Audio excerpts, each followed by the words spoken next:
வேலூர் அருகே இருக்கக்கூடிய சின்னக்குழவி மேடு கிராமத்தை சேர்ந்த பரமேஸ்வரி அப்படின்றவங்க பக்கத்து வீட்டாரோட சுப நிகழ்ச்சி அணைக்கட்டு அருகே கரடிக்குடி கிராமத்துல நடந்துச்சான். இதற்காக தன்னோட 2 பேர பிஞ்சுகளையும் அழைத்து சென்றிருக்காங்க.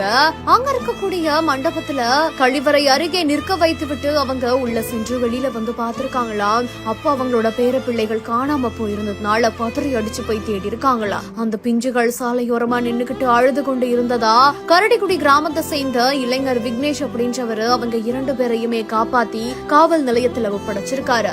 தொடர்ந்து காவல் ஆய்வாளர் முத்துசெல்வன் இளைஞரை பாராட்டி பொன்னாடை போற்றி வாழ்த்துக்களை தெரிவிச்சிருக்காங்க. உடனடியா ஓடி வந்த பாட்டிய அந்த பேர பிள்ளைகள் ஆனந்த கண்ணீர் விட்டு அழுது கட்டி அணைச்சிருக்காங்க.